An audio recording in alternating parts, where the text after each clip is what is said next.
Hey, Debo Academy, we're about to react to this crazy story. And y'all probably wondering why. Y'all probably gonna wonder why when y'all see the clip. Why am I not in the same setting I was in? Well, I am in the same setting, but I forgot to do the clip. But tune into this video and hope y'all like it.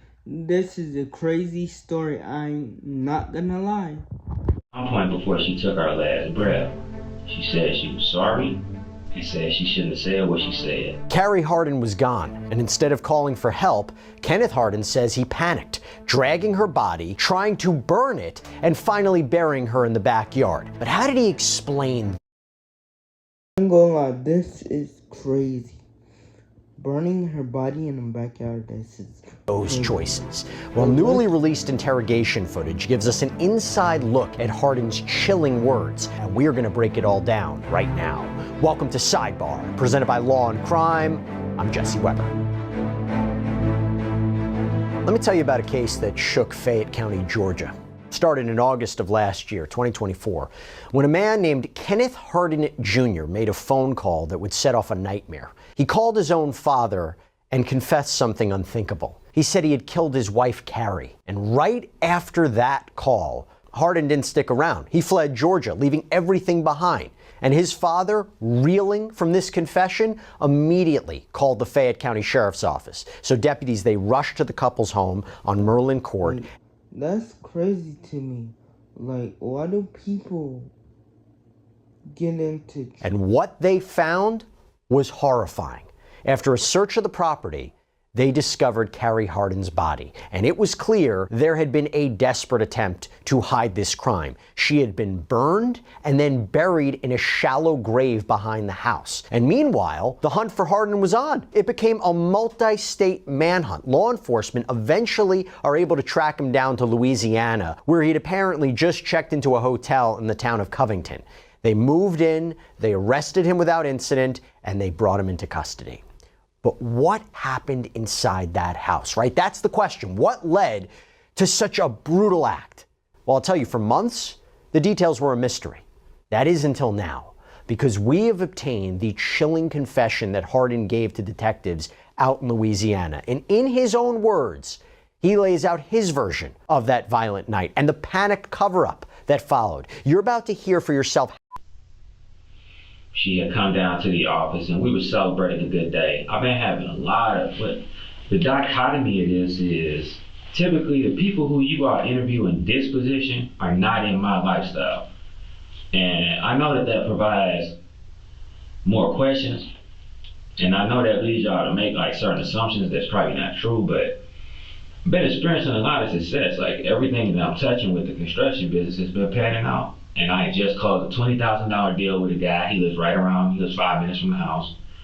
Supposed to build him a showroom garage. And she had heard that, so she was excited. I was excited. We were having a good time. And she like, can I have my liquor? And I had lied and told her I had poured it out. But she knew I wasn't gonna pour our liquor out. So I had it in my bathroom cabinet. I went and got it. I gave it to her. And then there's a gap there. I guess people ate dinner, that kind of stuff. I know I did make some phone calls because I came downstairs. I think I was talking to the guy who gave her the liquor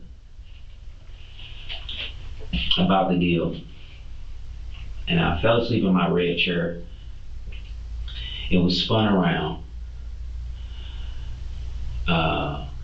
She busts into the room. The camera snap will tell you when that was. I think it's about 8 or something. And asking me if I was gonna come upstairs. I'm like, what's up with the tone? Like, you been drinking? And she hate when I ask her that. Like, if I say, like, you been drinking? And we started arguing. And I'm like, here the we go, you know. Would you rather pay $1,000 a month or $10 a month for GLP-1s? Roe checks your insurance. I'm trying to think of. So it's looking like they were. I don't remember if I ate or not. He was drunk Then I don't he remember hid if I the ate or gun not, so I'm sorry I can't provide from her so she could not get it. that detail. I know that conversation was, that argument was rough. She hit me in the head with some metal stud thing that's in my office. And I had a pretty decent sized knot. It's gone down now some. I pushed her off of me. At one point I was holding her hands. And she was saying, let me go, let me go, let me go. I'm a up, let me go. And I'm like, you gotta calm the down. And by the way, I know that's not typical for most married couples. It's typical for us. They have said we toxic or whatever. I let her up. She said a lot of but she went upstairs. So to start it off, this was Kenneth Harding setting the scene, describing a fight that he claims, that he says began after they had been drinking. But then this is where the story takes a dark and deadly turn, because he claims his wife, Carrie, left, came back later that night, and the argument escalated in the bedroom.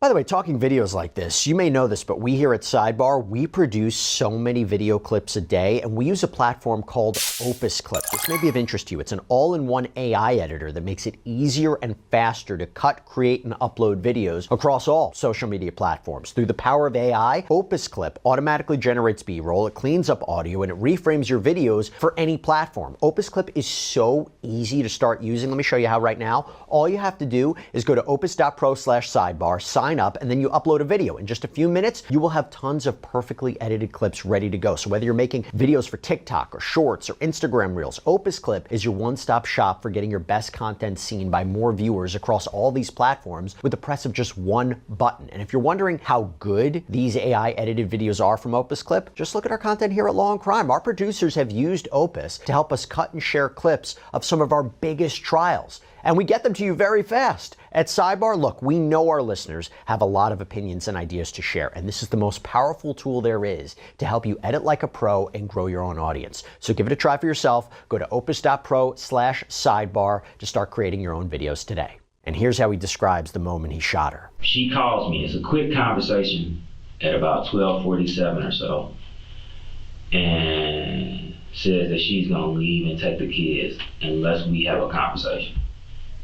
I did not immediately get up because I already knew this was so I calmed myself, kept myself calm. I finished my drink, and then I went upstairs. When I went and upstairs, I should have just turned back around and left because it was different than what our normal toxic fights was. Because I saw her firearm. Where it was sitting when you went in the house is not where it was sitting. It was actually sitting on a bed, but I saw it. So I'm like what type of game is we playing here, you know? And we start arguing. She telling me she gonna take the kids. I told her, you're not taking the kids. You can take the kids over my dead body. You're not taking the kids. Have nothing to, like, why do you keep bringing up the kids? That's why I said, like, what do you keep bringing up the children for? They're not a part of what's going on. And I don't see it that way. You got me up. I'm tired of you. I want a divorce. You can have a divorce. You can have whatever you want to have. But you just not gonna take the kids in the way you think you're gonna take the kids. You're not waking them up out of their sleep like you did in January of last year. You're not doing all this with me, Carrie. I don't want to do this with you. I don't know that she got her hand on it because when she did that, you know, like all this.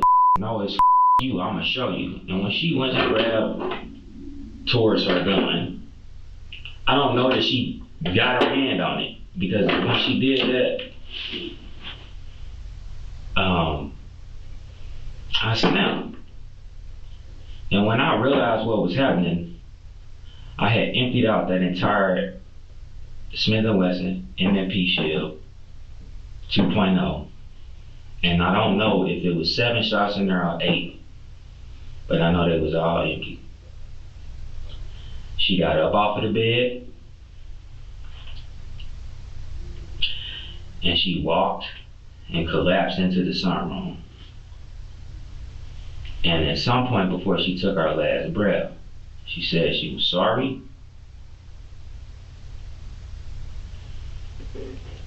And said she shouldn't have said what she said. A claim of self-defense followed by what he describes as an apology from his He said she was sorry. He did all over. dying wife. But what happened next? That is where the story becomes truly gruesome. Because instead of calling for help, Hardin describes this state of panic he was in.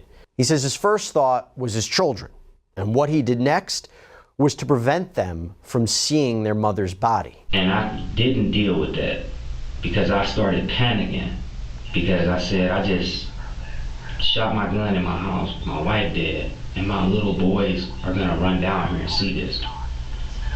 Everything you see after that is that. It's not what you all were discussing on camera. And I, several times, the way that you guys were talking about it, I kind of wanted to turn around and come back. It was kind of annoying that you all couldn't see why I had did what I did. I didn't do what I did because I was trying to hide something. You can't hide what happened. It's impossible. YouTube, as y'all heard from that crazy story we just listened to, thank you for tuning in the video, whoever did, and that was a crazy story. I ain't gonna lie, over some kids, then they went to drinking, but it makes sense as it added up, cause people off drinks be kinda crazy. But if you like this video, comment what you like about it, and if you like this channel, subscribe to the channel.